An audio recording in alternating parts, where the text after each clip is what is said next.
focusing on two things. One is trying to put the trade in the overall context of the transformation of the economies which is needed.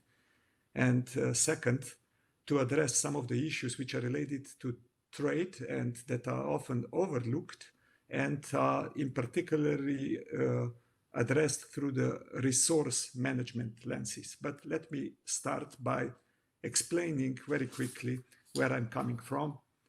I'm co-chair of the UNEP International Resource Panel, which is a kind of a sister organization of the IPCC, which is dealing with the climate change, and IPBES, which is dealing with the biodiversity loss.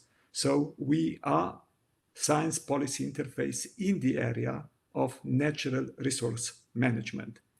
So natural resources, according to us, are a kind of missing link between the environmental agendas and their drivers. Let me explain you why.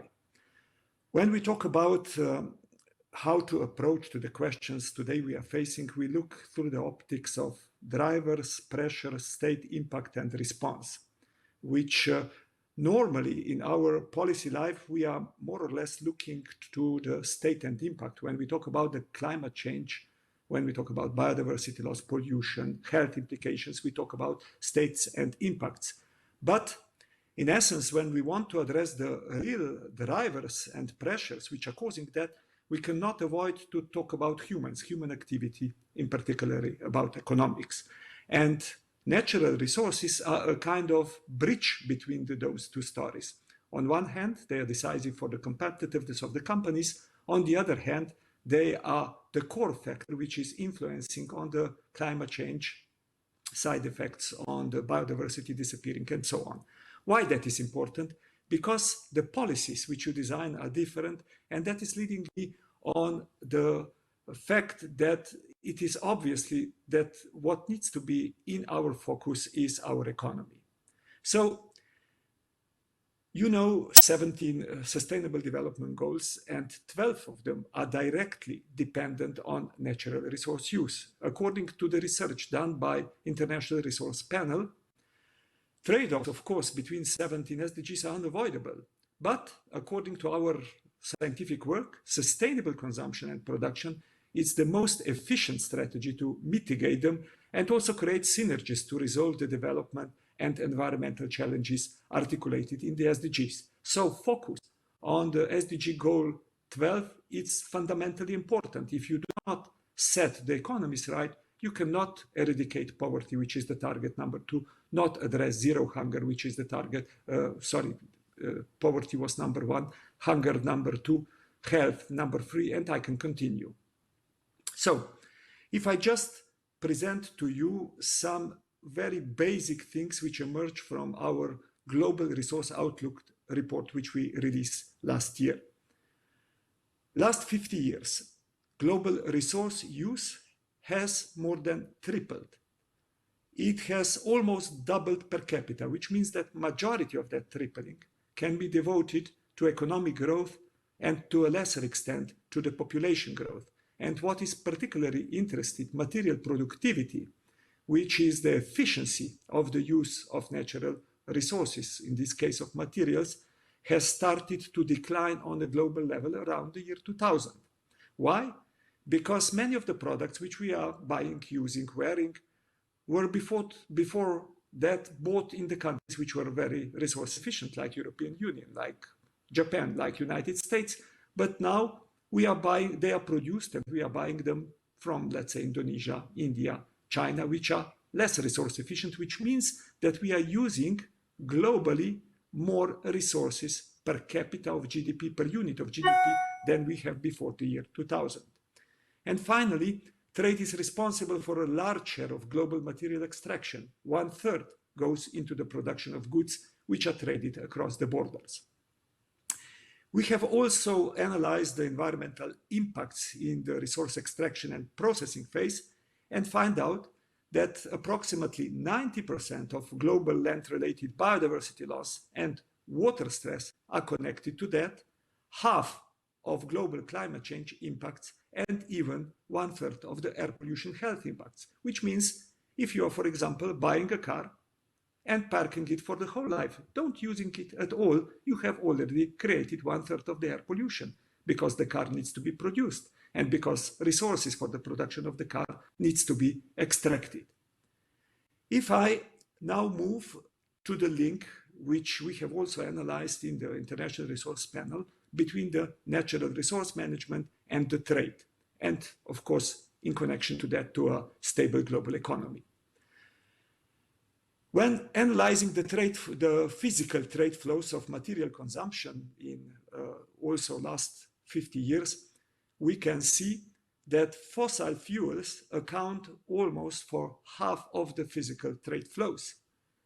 That trade in metal ores and biomass or products containing these has more than tripled since the year 1970. And that the shrinking number of exporters actually makes the commodity trade system more vulnerable for the shocks. I have a bit of connection to OctoQ to my was lost, so I will just try to re-establish it again. Yeah, it looks fine. Yeah. Now we have to make a distinction between the physical trade balance and the raw material trade balance, which we normally don't do. When we talk about physical trade balance, we talk about the volume of the goods crossing the borders. When we talk about raw material trade balance, we talk about the same volume plus the embodied materials which were needed to produce that kind of products. So the total natural resources which were actually used and are included in that production chain. Which are the conclusions? The embodied materials in trade was far exceeded by the factor of 3 the direct volume of the goods which were traded across the borders.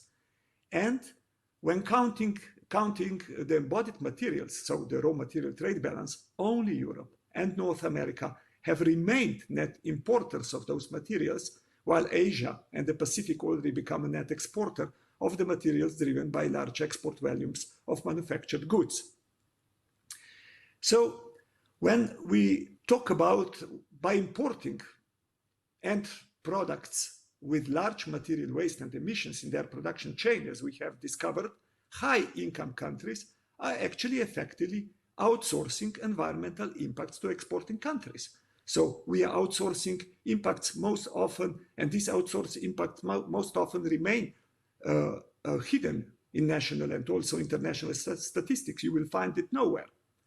But thanks to advancing databases and analysis, also, for example, by the IRP, the embodied impact and trade can be better understood and also taken into account. In the Global Resource Outlook report, we can, for example, find that the impact footprints of high-income countries are, when it comes to climate change, 7 times greater than in low-income countries, and when it comes to biodiversity loss, approximately 3 times higher than in income countries. This leads me finally to the trade-related policy recommendations and conclusions. Are trade agreements good as policy tools for environmental protection? Yes, if we focus them on the drivers of sustainable production and consumption. Conditionality, that means must adhere to global commitments, it's an important minimal requirement that this would function. But the power also lies in using trade policy to directly incentivize and enable nature-positive practices. For example, enable and incentivize demand for nature-positive products like circular products, regeneratively farmed crops, efficient proteins, or to enable and incentivize innovation in better regenerative, circular, resource-efficient production model in exporting countries. These are the recommendations which are coming in the context of World Trade Organization and regional trade agreements. What would their role need to be to advance circular economy recommendations which are coming from International Resource Panel? Enhance alignment between international trade and environmental legal frameworks. Align domestic policy in developing countries with trade agreements.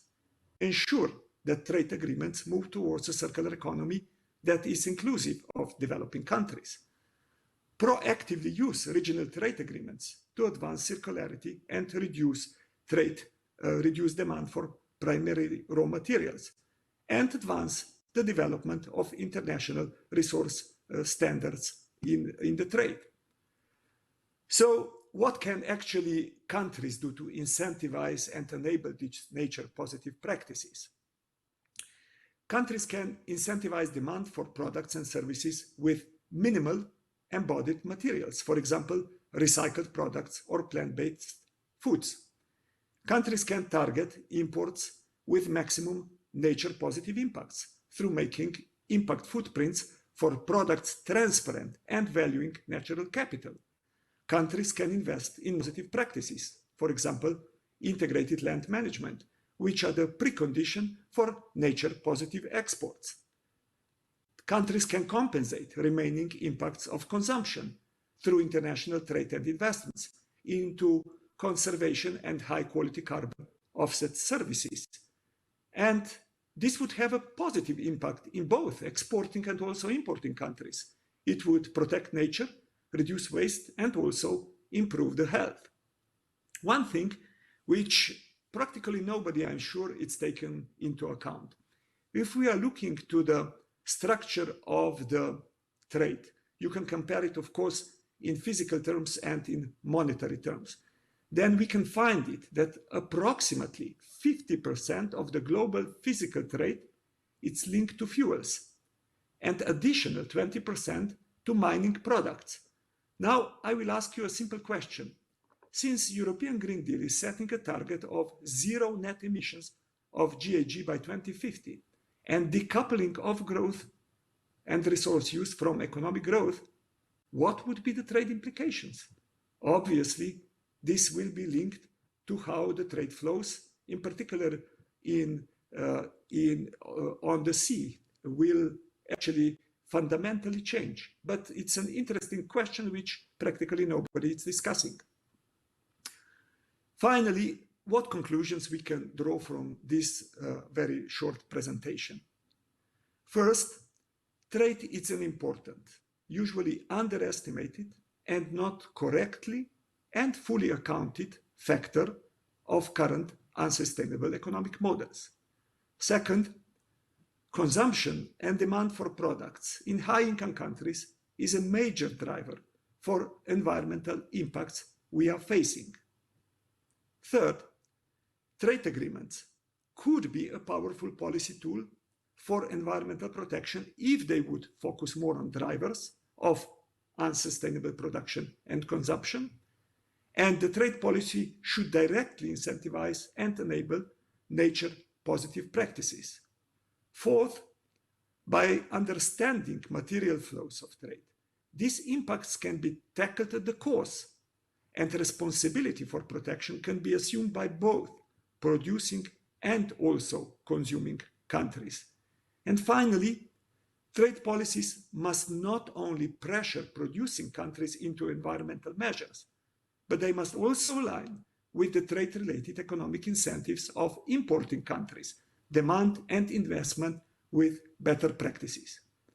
That would be all for the introduction. Thank you for your attention.